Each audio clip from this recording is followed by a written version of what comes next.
O pneu é um dos itens mais importantes do seu veículo. A sua segurança e a de quem você ama dependem dele, mas em compensação é um dos itens mais negligenciados pelas pessoas. Nesse vídeo teremos uma introdução sobre pneus, funcionamento básico, construção, compostos, pneus para cada terreno, chuva e muito mais. Fala pessoal, motos e tal. No comentário fixado desse vídeo você encontrará produtos em geral para sua moto ou carro, incluindo pneus na promoção. Pneu não é algo simples, não é só uma borracha injetada em um molde. Sua estrutura dispõe de diversos materiais em camadas e certa complexidade estrutural. Podemos dizer que, ou melhor, podemos resumir para esse vídeo aqui que o pneu é constituído por três partes principais: a carcaça, as cintas e a banda de rodagem, que entra em contato com o solo. Sabendo disso, podemos dividir o tipo de configuração dos pneus entre pneus radiais e diagonais. Pneus diagonais, que também são chamados de convencionais, possuem as fibras da carcaça, como o nome diz, na diagonal, em ângulo, de maneira cruzada. Isso torna o pneu como um todo muito resistente a cargas e principalmente impactos em suas laterais. Por isso, tanto em motos quanto carros são muito utilizados no off-road. Mas em compensação, as camadas cruzadas das fibras criam aquecimento por atrito, não sendo um pneu adequado para alta velocidade ou uso esportivo no asfalto. Para isso temos os pneus radiais.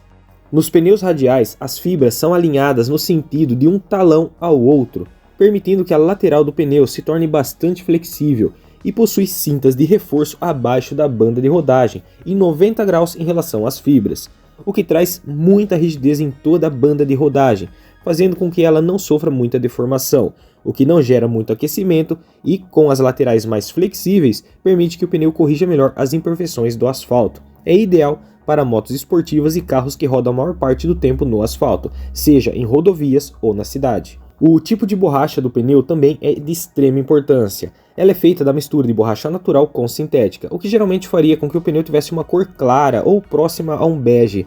Isso se não fosse pelo carbono negro, um composto misturado ao pneu que traz resistência à borracha de acordo com a sua proporção, além de trazer a cor preta que conhecemos. Quanto mais dura a borracha do pneu, maior a sua durabilidade, mas menor a aderência. A borracha acaba tendo dificuldade em sofrer microdeformações para grudar na superfície do asfalto. Quanto mais macia for a borracha, maior a aderência, mas o desgaste é acentuado. É importante saber que a temperatura do pneu influencia na flexibilidade da borracha. Pneus de competição, por exemplo, de uso esportivo, geralmente possuem borrachas mais rígidas a frio, mas na pista, ao aquecer, atinge a flexibilidade e a aderência ideal. Por isso, é muito comum ver o uso de cobertores de pneus em provas, mantendo-os aquecidos antes da competição. Pneus de competição foram feitos para trabalhar em uma temperatura específica. Mas o contrário também acontece, baixas temperaturas endurecem a borracha e um dos cenários mais perigosos é durante a chuva, onde a água retira a temperatura do asfalto e do pneu, enrijecendo a borracha, fazendo ela perder aderência. E aqui entra uma das melhores engenhosidades já feitas em pneus, a sílica. Mesmo que a chuva resfrie a superfície do pneu, a sílica em sua composição permite que a borracha permaneça flexível mesmo em baixas temperaturas, onde a borracha consegue abraçar as microimperfeições do asfalto. O uso de sílica nos pneus possibilitou o uso de uma borracha mais dura, sem perder a aderência em baixas temperaturas. Esse foi o motivo que escolhi pneus com sílica na composição para a Meteor 350 e Classic 350. Sem falar que o pneu que possui sílica na composição não precisa estar totalmente aquecido para entregar sua total aderência. Além disso, existem os pneus bicomposto, bem conhecidos em motos, onde o centro do pneu possui uma borracha mais dura, podendo ter sílica ou não, focando em durabilidade, e nas laterais possui uma borracha mais macia, focada em total aderência em curvas, que é, por exemplo, o caso do Commander 3 que eu coloquei na Meteor 350. E agora, uma das partes mais interessantes de um pneu, os sulcos, ou a falta deles. Os sulcos do pneu são focados no escoamento de água e também dedicados a lidar com lama e pedra quando o pneu é projetado para off-road ou uso misto. Reparou que pneus de competição para pista seca não possuem sulcos? São completamente lisos? Esses são os pneus slick.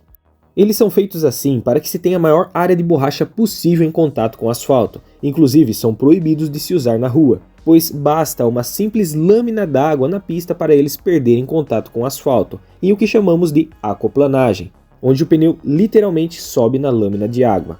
E aqui entra os sulcos do pneu, projetados para bombear a água para fora da banda de rodagem, impedindo que o pneu aquaplane em poças d'água. Lembrando que, mesmo o melhor pneu, a partir de uma certa velocidade, deixa de conseguir escoar a água e também aquaplana. Por isso, a recomendação é sempre reduzir a velocidade na chuva. Em motos, apesar da aquaplanagem ser bem mais difícil, graças ao formato do pneu que corta as poças d'água naturalmente, ela pode sim acontecer, principalmente com pneus mais largos. Apesar das nomenclaturas a seguir não serem tão comuns em motos, sendo mais usadas em pneus de carros, podemos dividir a categoria de uso dos pneus em HT, que são pneus voltados para o asfalto, que nas motos são chamados de street ou touring, pneus AT, que são de uso misto, feitos para todo o terreno, que nas motos muitas vezes são chamados de adventure, e os pneus MT, que são feitos literalmente para barro, para off-road. Pneus HT desenvolvidos para asfalto possuem os desenhos dos sulcos focados em retirar a água da banda de rodagem e usam compósitos mais rígidos, focando em durabilidade. Pneus AT são de uso misto, possuem compostos macios, geralmente são classificados como 20% terra, 50% asfalto, como eu, por exemplo, uso em minha moto, ou 50-50, como uso em meu carro. Além dos sulcos maiores, focando em maior aderência em terrenos com pedras, terra, barro, possuem reforços laterais para proteção contra rasgos, e até mesmo proteção da roda, mas infelizmente não possuem o melhor desempenho na chuva. Pneus MT são focados 100% no uso off-road, com sulcos enormes ou até mesmo cravos. Eles possuem borracha macia. Seu desempenho não é tão satisfatório no asfalto, sem falar que, se usado no asfalto, desgastam rapidamente. É importante que o tipo de pneu seja adequado para o seu uso. Usar um pneu misto em um veículo que só anda no asfalto é jogar borracha fora.